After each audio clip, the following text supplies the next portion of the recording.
ஜெஃப்னாவின் பிரதான செய்திகள். முதலில் தலைப்புச் செய்திகள். யாழில் பட்டப்பகலில் வன்முறை கும்பல் வீட்டினுள் அட்டகாசம். கோட்டாபயவின் உயிரை காப்பாற்றிய தேரர் தொடர்பில் எழுந்துள்ள குற்றச்சாட்டு.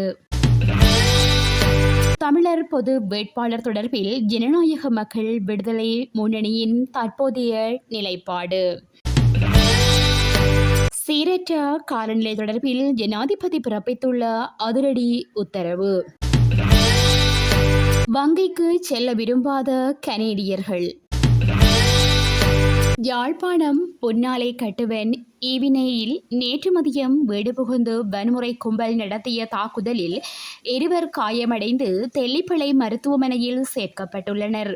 வீட்டில் தாய் மற்றும் அவரது 3 மகள்களும் 1வது மகளின் கணவரும் இருந்த நேரம் 3வது மகளின் கணவன் வீட்டிற்கு வந்துள்ளார். 1வது மகளின் கணவருடன் அவர் வாக்குவாதத்தில் ஈடுபட்ட பின்னர் வீட்டிலிருந்து வெளியேறியுள்ளார். அதன் பின்னர் 7 பேர் கொண்ட வன்முறை கும்பல் கையில் பொல்லுக்கட்டைகளுடன் வீடு புகுந்து தாய், அவரது 3 மகள்கள் மற்றும் மூத்த மகளின் கணவன் மீது தாக்குதலை நடத்திவிட்டு தப்பிச் சென்றுள்ளது. தாக்குதலில் தாயின் தலை மற்றும் வலது கை மீதும் 1வது மகளின் கணவரின் இடது காலிலும் காயங்கள் ஏற்பட்டுள்ளன. காயமடைந்தவர்கள் தெல்லிப்பளை மருத்துவமனையில் சேர்க்கப்பட்டுள்ளனர். மேலும் சம்பவம் தொடர்பில் சுன்னாகம் போலீசார் விசாரணைகளை முன்னெடுத்துள்ளனர். ஓமல்பே சோபித தேரரே முன்னாள் ஜனாதிபதி கோட்டாபயவின் உயிரை காப்பாற்றியதாக போராட்ட செயற்பாட்டாளர்களில் ஒருவரான ஷெகான் மலாக்க தெரிவித்துள்ளார். காலிமுகத்திடல் போராட்டத்தின் இறுதி கட்டத்தின் போது கோட்டாபயவை படுகொலை செய்ய திட்டமிடப்பட்டிருந்ததாக தெரிவித்துள்ளார். கோட்டாபயவை சோபித தேரர் காப்பாற்றினார் என்றும் அவர் குறிப்பிட்டுள்ளார். இனிய ஊடகம் ஒன்றுக்கு வழங்கிய நேர்காணலிலேயே அவர் இந்த விடயத்தை தெரிவித்துள்ளார்.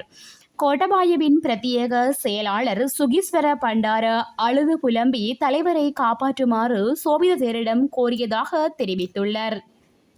கோட்டாபய ராஜபக்ஷ நாட்டை விட்டு வெளியேறுவதற்கு தேவையான ஆவணங்களை பெற்றுக்கொள்ள சோபித தேரர் நடவடிக்கை எடுத்திருந்தார் என அவர் குறிப்பிட்டுள்ளார். நாட்டில் இடம்பெறவிருந்த பாரிய இரத்த வெள்ளத்தை தாம் உள்ளிட்ட சிலர் தடுத்ததாக ஷெகான் மலாக தெரிவித்துள்ளார்.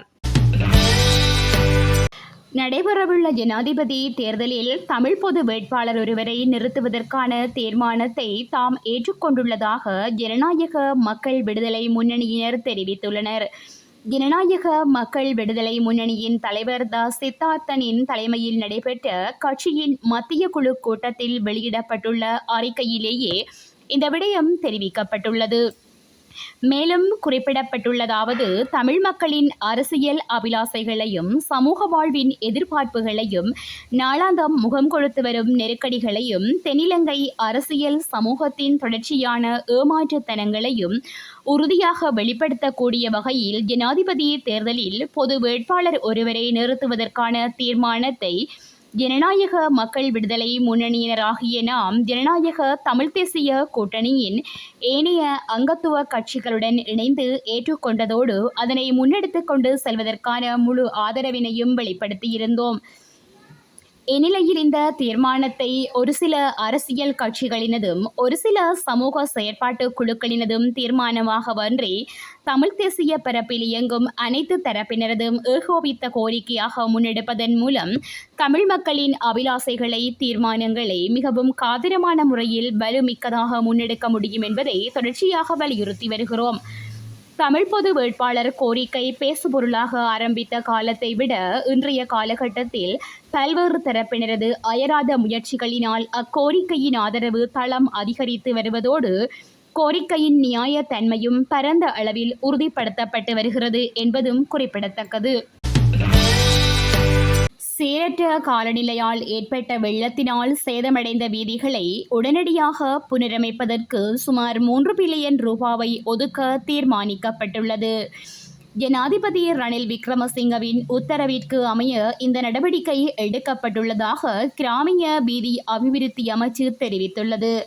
கிராமிய பொருளாதாரத்தை மேம்படுத்துவதற்காக ஜனாதிபதி தலைமையிலான அரசாங்கம் 12 பில்லியன் ரூபாவை ஒதுக்கீடு செய்துள்ளதாக இராஜாங்க அமைச்சர் சிவனேசதுரை சந்திரகாந்தன் தெரிவித்தார்.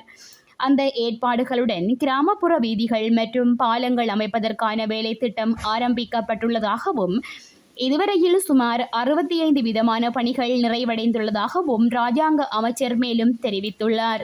ஜனாதிபதி ஊடக மையத்தில் இடம்பெற்ற ஊடகவியலாளர் சந்திப்பில் கலந்து கொண்ட ராஜாங்க அமைச்சர் சிவனேசதுரை சந்திரகாந்தன் இதனை தெரிவித்துள்ளார்.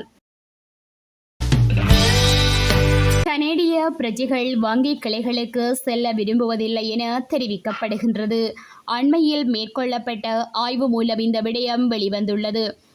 KPMG எனும் கணக்காய்வு நிறுவனம் இந்த ஆய்வினை முன்னெடுத்துள்ளது. நாளாந்த வங்கி தேவைகளை பூர்த்தி செய்து கொள்வதற்கு வங்கி கிளைகளுக்கு மக்கள் செல்ல நாட்டம் காட்டுவதில்லை என தெரிவிக்கப்பட்டுள்ளது.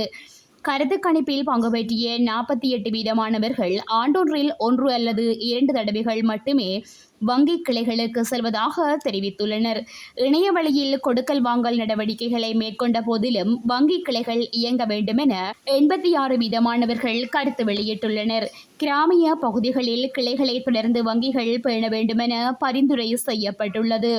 பணத்தை வைப்பிலிடுதல் அல்லது மீளப் பெற்றுக் கொள்ளல் ஆகிய தேவைகளுக்காகவே வாடிக்கையாளர்கள் வங்கி கிளைகளுக்கு செல்வதாகவும் தெரிவிக்கப்படுகின்றது.